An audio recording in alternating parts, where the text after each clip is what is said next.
நிறையா மனிதர்களுக்கு மனதளவில் சங்கடங்கள் இருக்கும். மனசில் போட்டு படுத்தி எடுப்பாங்க. வெளியில் சொல்ல முடியாது சார், எனக்குள்ளே இருக்கக்கூடிய துன்பம், எனக்கு இருக்கக்கூடிய கவலைகள் யாருக்கும் தெரியாது, எனக்கு மட்டுமே தெரியும். தொழிலில் இருக்கக்கூடியது, ஃபேமிலியில் இருக்கக்கூடியது, வீட்டில் இருக்கக்கூடியது, பணம் சம்மந்தமாக இருக்கக்கூடியது, குழந்தைகள் சம்மந்தமாக இருக்கக்கூடியது, படிப்பு சம்மந்தமாக, ஹெல்த் இஷ்யூஸ் சம்மந்தமாக, அவமானத்தின் உச்சகட்டத்தில் இருந்துட்டுருக்கேன், எனக்கு இங்கே இருக்க பிடிக்கல, நான் வெளியில் போகலான்ட்டு இருக்கேன், இப்படியெல்லாம் பலவிதமான மன சங்கடங்கள் இருக்கும். But you cannot del out, வெளியில் சொல்ல முடியாது, மனசுக்குள்ளேயே வச்சுட்டுருப்பேன். இந்த மாதிரி இருக்கக்கூடிய மன சங்கடங்கள், மன கவலைகள் போகிறதுக்கு ஏதாவது ஒரு வழிபாடு இருக்கா? எந்த தெய்வத்தை கும்பிடுறது? நான் எந்த இடத்துக்கு கோயிலுக்கு போனாலோ மற்ற இடத்துக்கு போனாலோ சொல்லுவாங்க, சார் என்ன சார் பண்ணுறது? இந்த மாதிரி வழிபாட்டுக்கு ஒன்றே ஒன்று தான், அதுதான் சங்கடஹர சதுர்த்தி வழிபாடு. சங்கடஹர சதுர்த்தி சாயந்தரம் போல் கோயில்களில் ரொம்ப விசேஷமான அபிஷேகம், பஞ்சாமிர்தம், பால், திருமஞ்சனம், மஞ்சள், சந்தனம், குங்குமம், பன்னீர், விபூதி போன்ற அபிஷேகங்கள் சிறப்பாக நடைபெறும்.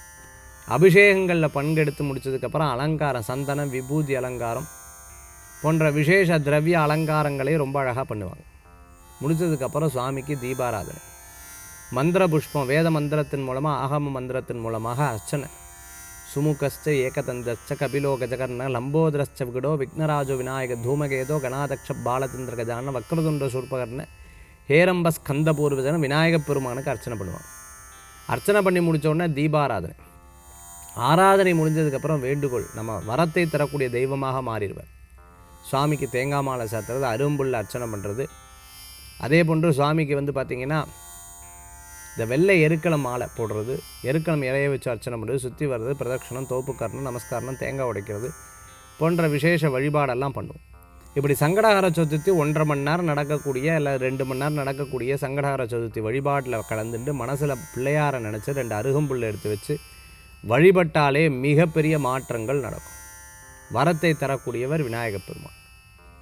விநாயகப் பெருமானை வழிபடுவோருக்கு எவ்விதமான குறைகளும் இருக்காது. அப்பேற்பட்ட அற்புதமான சித்தி தரும் தெய்வம் சித்தி விநாயகப் பெருமான். இன்றைய தினத்தில் சங்கடஹர சதுர்த்தியினுடைய விசேஷங்கள் பற்றி பார்த்தோம். கோயிலுக்கு போக முடியாதவா வீட்டிலே வச்சு வழிபடலாம். வெளிநாடு, ஃப்ரான்ஸு, ஜெர்மனி, யூரோப், லண்டனில் இருந்துட்டோம், யூஎஸில் இருந்துட்டுருக்கோம், இங்கேருந்து 60 கிலோமீட்டர் தான் கோயில் இருக்குது. சம்டைம்ஸ் எங்களுக்கு போக முடியாது அப்படின்னு இது பண்ணிட்டு இருக்கிறவங்களுக்கு கண்டிப்பாக விநாயகப் பெருமான் வீட்டில் இருந்தே வழிபடலாம். பிள்ளையாரை வச்சுட்டு மஞ்சளில் பிள்ளையார் குடிச்சு கூட பூஜை பண்ணலாம்.